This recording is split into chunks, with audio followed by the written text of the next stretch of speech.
Alors, je suis très heureux et très honoré d'être parmi vous ce matin. Je remercie l'équipe pastorale de m'avoir invité à nouveau. Ça veut dire que la dernière fois, je n'ai pas dit trop de bêtises. Je vais essayer de ne pas en dire trop ce matin non plus, même si j'ai pris un personnage un peu compliqué à étudier, vous le verrez tout à l'heure. Alors, nous venons de vivre des mois difficiles, je pense que vous serez d'accord avec moi. Pour certains d'entre nous, les mois les plus difficiles de notre existence. J'ai beaucoup pensé à vous pendant le confinement, avec mon épouse aussi, avec notre famille et avec l'église de Tubize. Nous avons pensé à vous.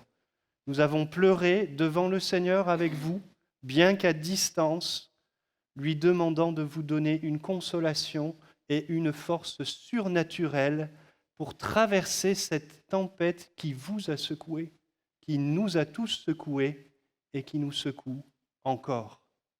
Et je crois fermement en cette parole de l'apôtre Paul en 2 Corinthiens, chapitre 1er, verset 7, où l'apôtre Paul dit ceci, « Et notre espérance à votre égard est ferme, parce que nous savons que si vous avez part aux souffrances, vous avez part aussi à la consolation. » Alors nous tous qui avons souffert, Paul avait cette espérance ferme, parce que nous avons part à la souffrance.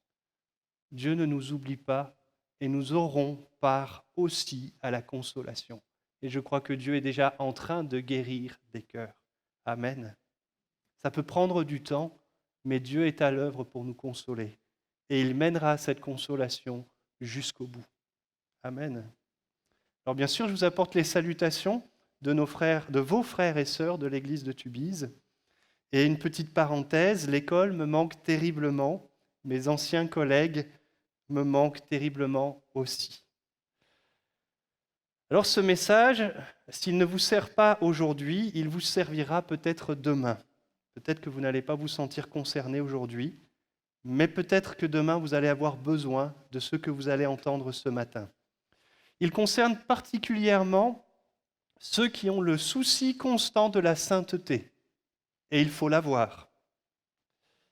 J'ai été interpellé cette semaine par deux cheminements intérieurs qui se trouvent dans la Bible, deux personnages avec un point commun, mais une issue complètement différente. Et j'aimerais vous partager ces deux cheminements intérieurs. Les deux personnages dont nous allons parler ont en commun au moins ceci. Ces deux personnes ont toutes les deux renié Jésus. Alors vous l'avez maintenant peut-être deviné ou vous avez compris l'illustration qui est derrière. Nous allons ce matin parler de Judas, mais aussi de Pierre. Seigneur, que cette parole maintenant puisse faire son œuvre dans les cœurs. Et je prie pour que tu puisses garder ma bouche de toute déviance par rapport à ton cœur, à ta doctrine. C'est un personnage difficile dont nous allons parler aujourd'hui, Père. C'est un challenge, que tu puisses par ton esprit garder ma bouche et que nous puissions être édifiés ce matin dans le nom de Jésus. Amen. Alors nous allons lire, pour nous plonger dans le récit, nous allons faire une première lecture dans Matthieu, chapitre 26, versets 30 à 35. Je prends l'ensemble du texte puisque la narration est importante ici.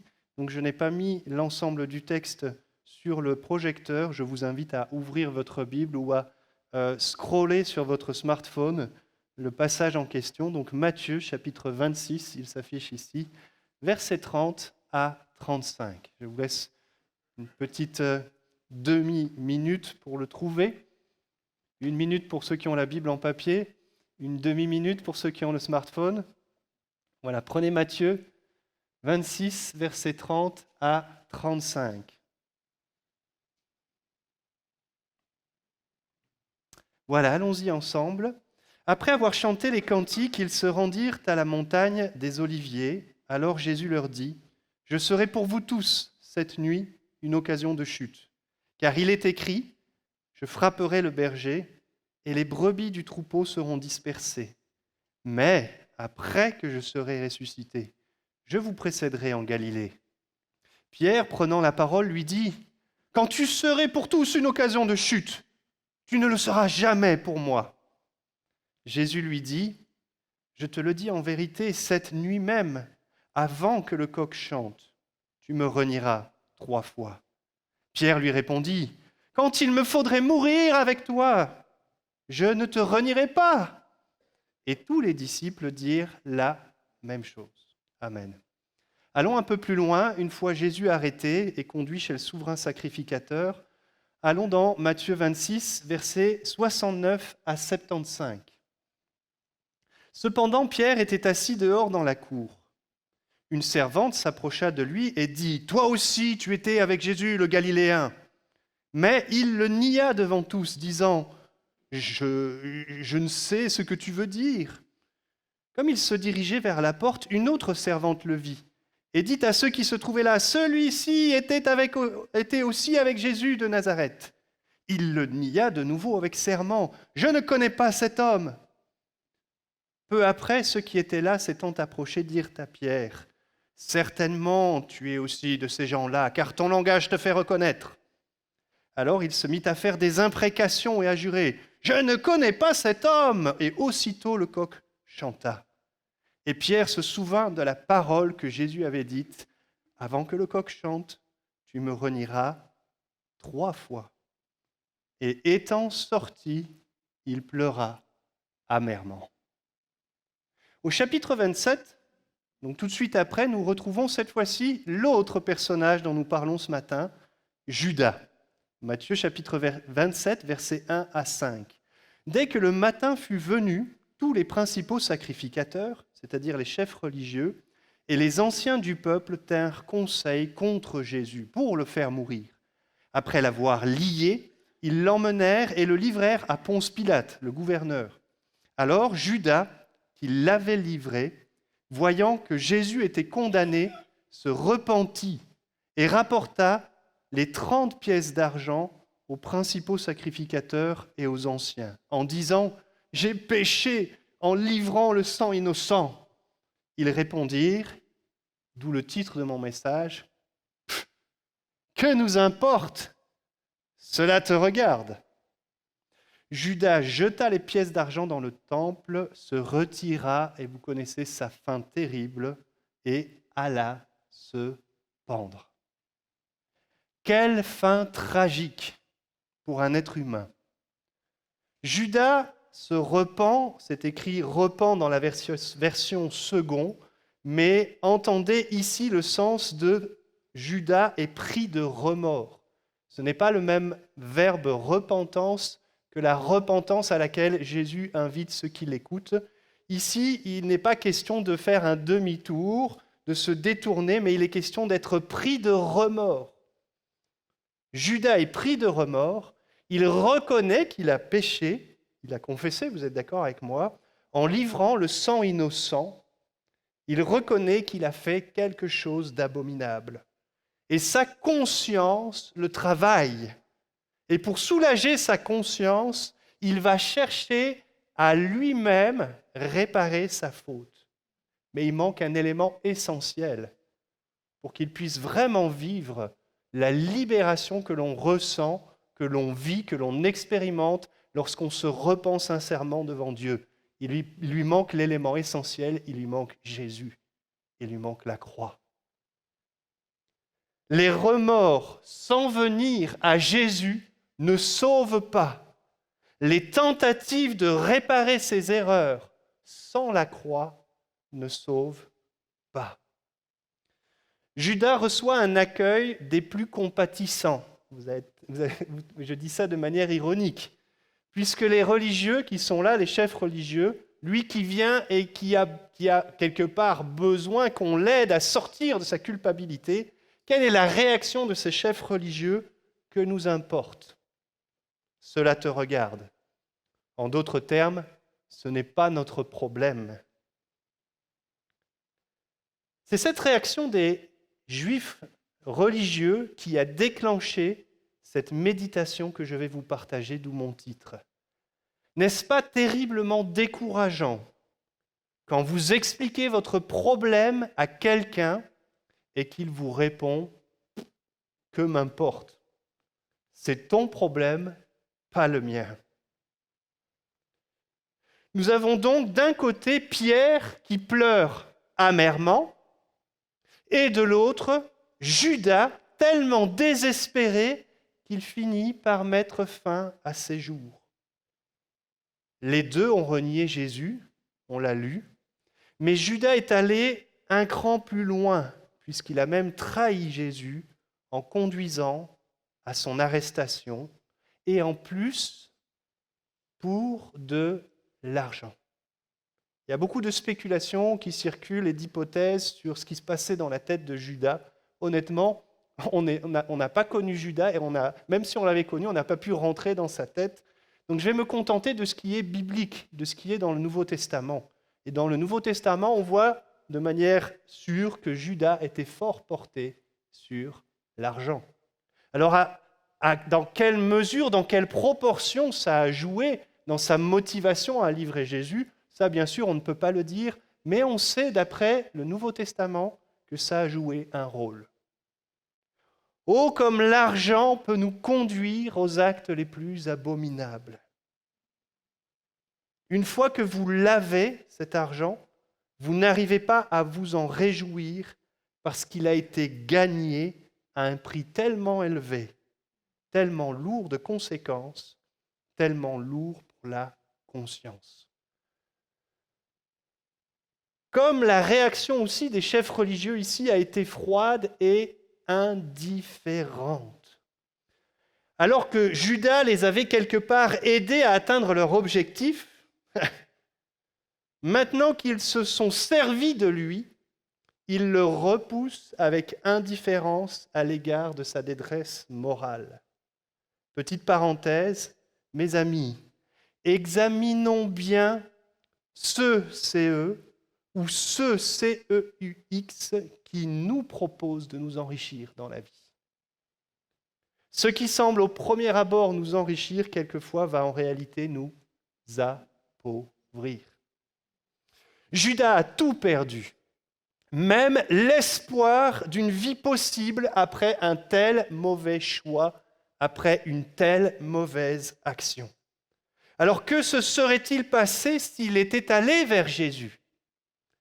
Je ne vais pas spéculer ce matin, on ne le saura jamais. Vous pouvez lire plein de livres sur le sujet. Il y a ceux qui ont essayé de redorer un petit peu l'image de Judas. Il y a ceux qui restent plus fidèles aux Écritures. Si ça vous intéresse, allez dans toutes ces spéculations. Honnêtement, on ne peut pas répondre à cette question. Que se serait-il passé si Judas était allé vers Jésus ? Alors, vous allez me dire, il a été à la rencontre de Jésus physiquement, mais là, on voit que son cœur était vraiment loin de Jésus. C'est qu'il a même utilisé un geste d'affection pour trahir celui avec qui il avait vécu pendant 3 années. D'ailleurs, Jésus lui-même a été choqué, attristé, indigné que Judas ait choisi ce signe pour le faire reconnaître, un baiser, un geste normalement d'affection, mais qui en réalité a été ici un geste de trahison. Donc, Judas a été proche physiquement de Jésus, mais le cœur de Judas est resté loin de Jésus. Alors, je voudrais vous parler ce matin, et on l'a senti un petit peu dans la louange et dans les prières des uns et des autres, je voudrais vous parler des ravages de l'amertume dans un cœur. Vous voyez, l'amertume, vous avez tous déjà mangé quelque chose d'amer. Ça fait quelle réaction dans la bouche? En général, si c'est vraiment très amer, on va faire comme ça. Ça ne nous plaît pas, c'est désagréable. Ça pousse notre visage à avoir une petite réaction comme ça. Ah, l'amertume. Alors imaginez maintenant un cœur amer. Un cœur qui a le dégoût, pas forcément que des autres, mais qui peut avoir aussi le dégoût de soi-même. Je ne m'aime pas. Je n'aime pas ce que je suis. Je n'aime pas ce que j'ai fait. Je n'aime pas ce que je suis devenu. Pierre n'a pas renié Jésus pour de l'argent, pour sauver sa vie probablement. Et certes, sa vie était menacée, mais un autre danger plus grave guettait l'apôtre Pierre. C'est le danger de l'amertume. D'ailleurs, le texte nous dit qu'il pleura amèrement. Je crois qu'il se détestait profondément à ce moment-là. Et vous avez peut-être vécu de ces moments où vous vous détestez quand vous pensez à ce que vous avez fait. Pierre devait recevoir le pardon de Jésus, mais aussi se pardonner lui-même pour sortir de cette amertume. Et la tâche a dû être difficile puisque nous l'avons lu ensemble, il avait déclaré juste avant à Jésus qu'il était prêt à mourir avec lui. Judas, lui, n'a pas pu sortir de ses remords. Son désespoir l'a conduit au suicide. Mes amis, l'amertume et la culpabilité peuvent conduire loin, très loin. Elles plongent ceux qui en souffrent durablement dans une mort à petit feu. Je ne vais pas rentrer dans le débat théologique concernant l'opportunité de salut dont Judas a pu ou n'a pas pu bénéficier. Mais pour nous, ce qui compte ce matin, pour en tirer un enseignement, en ce qui nous concerne, le Nouveau Testament est très clair sur cette vérité. Tant qu'on a le désir, la volonté de se repentir sincèrement, il est toujours possible de revenir à Dieu. Amen. Judas a franchi ce que certains appellent un point de non-retour. À force de rester tellement endurci et indifférent à l'égard de l'amour du Christ, eh bien, il a atteint un point de non-retour. Et peut-être quelqu'un qui nous écoute ce matin se dit, est-ce que moi aussi, j'ai atteint ce point de non-retour ? Eh bien, pour répondre à cette question, c'est facile. Si vous avez encore le désir de revenir vers Dieu, vous n'avez pas atteint ce point de non-retour. Amen.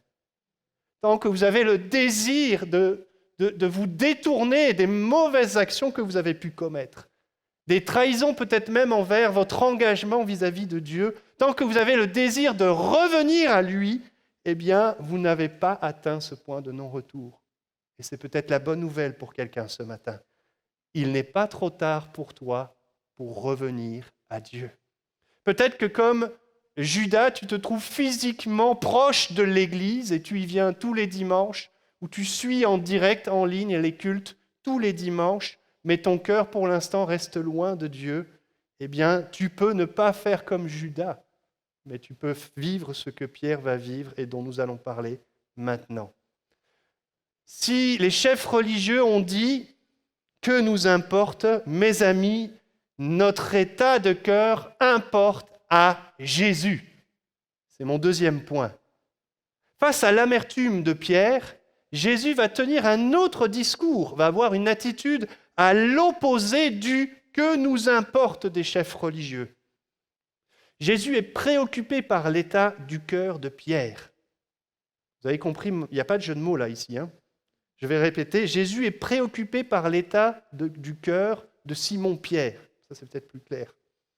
Et qui sait, il était peut-être même inquiet de voir l'amertume de Pierre, la crainte de voir cette amertume se transformer en désespoir. Parce que le cœur de l'homme est comme ça. L'amertume que nous n'arrivons pas à évacuer nous ronge et peut nous conduire au désespoir.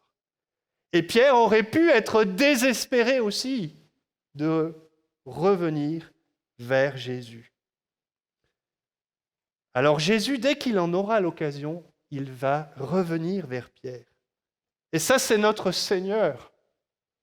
Notre Seigneur fait le premier pas. Jésus nous aime tellement que quand on se sent indigne et sale et qu'on n'ose pas revenir vers lui, mais c'est lui qui revient à nous. Amen. Et il va y avoir un de ces plus beaux échanges, à mes yeux en tout cas, qu'on trouve dans le Nouveau Testament. Et je voudrais qu'on puisse lire quand Jésus s'approche de celui qui a pleuré amèrement. Lisons ensemble Jean chapitre 21, versets 15 à 17. Jean 21, versets 15 à 17. Après qu'ils eurent mangé, donc Jésus est ressuscité, il est assis sur le bord de la plage, Jésus dit à Simon-Pierre, ils sont tous autour de lui. Simon, fils de Jonas. Alors il l'a pris à part là. Simon, fils de Jonas, m'aimes-tu plus que ne m'aiment ceux-ci? Et il répondit, oui Seigneur, tu sais que je t'aime. Jésus lui dit, paie mes agneaux. Il lui dit une seconde fois, Simon, fils de Jonas, m'aimes-tu? Pierre lui répondit, oui Seigneur, tu sais que je t'aime. Jésus lui dit, paie mes brebis. Il lui dit pour la troisième fois, Simon, fils de Jonas, m'aimes-tu? Pierre fut attristé de ce qu'il lui avait dit pour la troisième fois, m'aimes-tu? Et il lui répondit, Seigneur, tu sais toutes choses, tu sais que je t'aime. Jésus lui dit, paie mes brebis.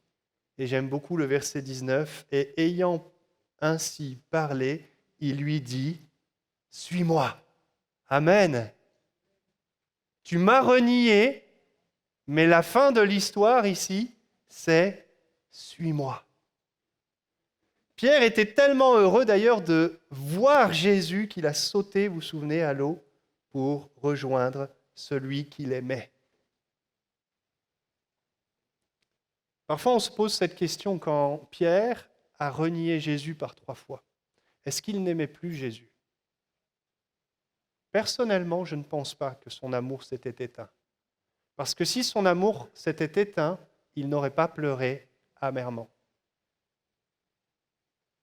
Parce que quand Jésus se présente, Pierre est tellement enthousiaste, il était nu sur sa barque, il se rhabille, scène très cocasse, et il saute à l'eau. En général, on se déshabille et on saute à l'eau, mais Pierre, lui, il s'est rhabillé, il a sauté à l'eau, heureux de pouvoir revoir celui qu'il aimait tant. Ah, si toutes les déceptions pouvaient se résoudre ainsi, pas vrai? Mais nous libérer de l'amertume laissée par nos échecs, par nos fautes, par notre péché. La culpabilité, la honte et l'amertume nous affaiblissent face à la tentation. C'est un cercle vicieux, c'est le cas de le dire. Satan, le tentateur, va en effet exploiter cette culpabilité, cette honte, cette amertume, pour nous dire un truc du genre, ou pour parler jeune, un truc genre, au point où tu en es, arrête tes efforts pour vivre pour Dieu. Et il va nous présenter peut-être pas le péché qui nous a fait tomber, mais un autre péché plus attrayant, plus séduisant, comme un lot de consolation. Tu as fait une première faute envers Dieu. Maintenant, tu es indigne. Tu crois que le Seigneur, il va encore t'aimer alors que tu lui as fait ça? Écoute, au point où tu en es, maintenant profite. Tiens, un autre péché qui va te faire plaisir et qui va te consoler un peu. Autrement dit, Satan propose de nous consoler d'un péché avec un autre péché. Vous n'avez pas remarqué ça? Eh bien, j'aimerais vous dire ce matin que ça, c'est du fake. C'est faux. Parce qu'on n'est pas consolé d'un péché par un autre péché. Mais on est consolé par le pardon que Dieu nous donne. Quand Jésus nous dit, atteste à notre âme, tes péchés sont pardonnés. Comme la femme adultère, qui est non plus la femme adultère, mais la femme restaurée. C'est du fake. C'est l'arme préférée de Satan, c'est faux.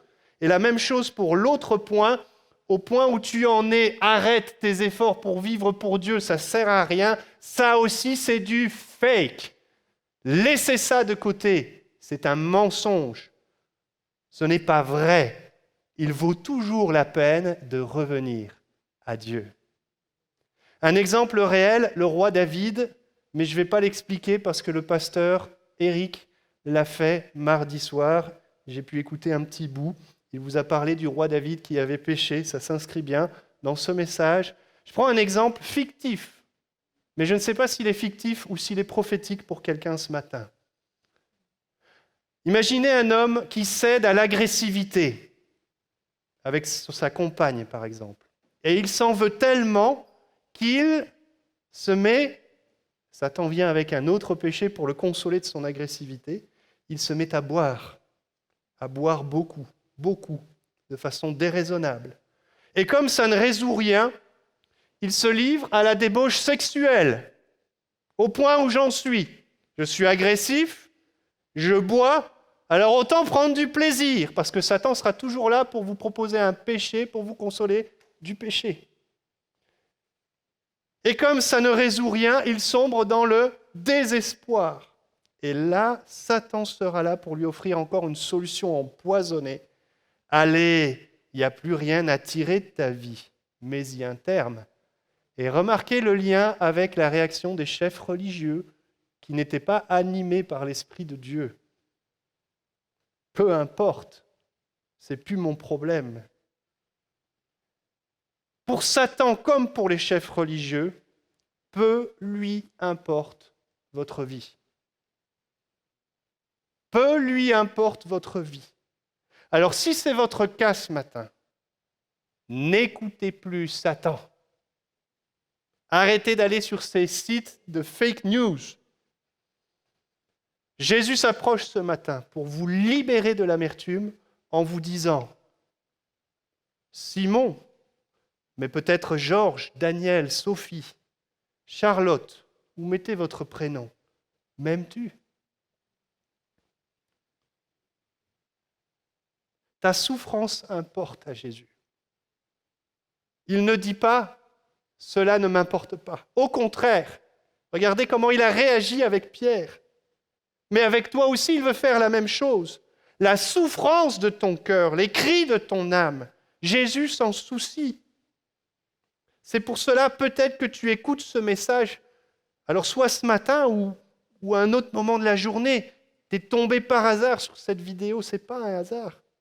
C'est Jésus qui s'approche de toi, comme il s'est approché de Pierre pour te dire « M'aimes-tu ? M'aimes-tu parce que moi je t'aime ? Regarde ce que j'ai enduré à la croix pour toi. Je veux libérer ton cœur de l'amertume. » Amen. Alors j'aimerais terminer avec un texte biblique et un témoignage personnel, parce que ça nous arrive à tous de passer par un moment où on déçoit le Seigneur et on se déçoit soi-même. Je me souviens d'une expérience que j'ai vécue ici à l'école. Michel, désolé si ça remue tes émotions, mais c'est vraiment un témoignage tout à fait adapté et c'est vraiment ce que j'ai vécu. Un après-midi qui avait été compliqué, difficile, avec beaucoup d'imprévus à gérer au niveau de la surveillance de la cour de récréation et de la garderie. Je me suis emporté avec un parent. Alors je ne lui ai pas tapé dessus, mais je me suis emporté verbalement. Je n'ai pas dit de gros mots ni rien, mais sans m'en rendre compte, le ton est monté et j'ai commencé à parler d'une manière irrespectueuse à l'égard de ce parent, d'une manière qui n'honorait pas le Seigneur, d'une manière qui n'honore pas l'école non plus. Alors, j'ai amené ce parent, j'ai eu ce réflexe dans le bureau de la directrice, Madame Michel, je pense qu'elle se souvient de cette histoire. Et ce jour-là, j'ai vite compris, comme Pierre, que j'avais mal agi. J'ai demandé pardon à ce papa, mais j'ai pleuré amèrement comme Pierre, parce que je me sentais indigne de ma casquette d'enseignant, d'une école chrétienne, et je me sentais aussi très indigne de tout simplement être un disciple du Christ, avec la maîtrise de soi. Et ce jour-là, c'est Madame Michel qui a été l'instrument pour me réconforter. Jésus a parlé à travers ses mots, et Jésus a chassé l'amertume de mon cœur pour que je puisse continuer à avancer sans être découragé. Amen. Jésus ne nous rejette pas, mais Jésus s'approche et Jésus pardonne. Amen. Tant que tu as le désir d'être pardonné, ne dis pas c'est trop tard, arrête d'écouter Satan, mais écoute celui qui dit je m'intéresse à toi et je veux restaurer cette relation. Que vas-tu faire de ton péché ? Est-ce que tu vas laisser le péché t'enchaîner avec la chaîne de l'amertume ? Ou bien est-ce que tu vas amener ton péché au pied de la croix où Jésus t'attend avec un vêtement blanc ? J'aimerais vous lire en conclusion Hébreux 10, verset 19. Je vous ai mis seulement la fin, mais je vous lis de 19 à 23. Ainsi donc, frères et sœurs, puisque nous avons, au moyen du sang de Jésus, une libre entrée dans le sanctuaire, par la route nouvelle et vivante qu'il a inaugurée pour nous, à travers le voile, c'est-à-dire de sa chair, puisque nous avons un souverain sacrificateur, regardez notre chef religieux à nous, puisque nous avons un souverain sacrificateur établi sur la maison de Dieu. Et moi je rajoute, et qui ne dit pas « que m'importe ». Approchons-nous avec un cœur sincère, dans la plénitude de la foi, les cœurs purifiés d'une mauvaise conscience. Je redis, les cœurs purifiés d'une mauvaise conscience et le corps lavé d'une eau pure. Et le verset 23, retenons fermement la profession de notre espérance, car celui qui a fait la promesse est fidèle. Celui qui a fait la promesse est fidèle. La fidélité, c'est quoi? Ça veut dire que dans la durée, il y a la constance. Dieu t'a pardonné le jour où tu t'es converti, où tu as pris ton baptême et tu as délaissé tes péchés. Mais Dieu est fidèle et il veut te pardonner encore ce matin aussi tes fautes. Alors si ton cœur est rempli d'amertume, laisse-toi aimer par le Seigneur ce matin, qui a payé sur la croix pour que tu sois pardonné. Mais ce geste, si c'est un geste d'expiation pour tes fautes, est aussi la plus grande preuve d'amour que Jésus pouvait te faire. Alors reçois le pardon de celui qui t'aime tant ce matin et que toi aussi tu aimes au fond de toi, puisque tu veux revenir à lui. Prions ensemble. Merci Seigneur pour cette parole et merci de nous avoir d'une part mis en garde avec l'histoire de Judas contre les ravages de l'amertume, mais en même temps merci de nous avoir aussi montré ce que tu as fait dans la vie de Pierre. Et c'est ce que tu veux faire dans la vie de chacun d'entre nous. Je veux te prier, Père, pour tous ceux qui, depuis maintenant quelque temps déjà, se sont laissés dessécher par l'amertume. Quand ils se regardent eux-mêmes, ils ne s'aiment pas, ils ont honte. Ils n'osent même plus dire qu'ils t'aiment alors que finalement, au fond, tu le sais bien. Tu sondes les cœurs, tu sais que s'ils sont aussi tristes, c'est parce qu'ils t'aiment. Je voudrais te prier, Père, pour qu'ils puissent être dégagés de l'amertume maintenant, en comprenant que tes bras d'amour sont grands ouverts, que tu t'approches de nous, que tu viens vers nous afin de restaurer la relation qui est brisée. Que par ton esprit, tu puisses répandre un tel amour dans les cœurs, que ça puisse chasser tout doute par rapport à ta capacité à pardonner autant de fois que nécessaire. Nous ne pouvons jamais être trop bas tombés pour ta grâce. Nous pouvons à un moment donné refuser ta grâce en notre âme et conscience, mais jamais nous ne serons trop bas tombés pour que tu puisses nous relever. Seigneur, si quelqu'un a cru cela, merci de le libérer de cette pensée et merci de le restaurer ce matin, qu'il puisse vivre une libération, un soulagement, une guérison du cœur, que la joie revienne dans le cœur des chrétiens tristes qui sont en train de nous écouter. Dans le nom de Jésus. Amen. Que le Seigneur vous bénisse avec ces quelques paroles.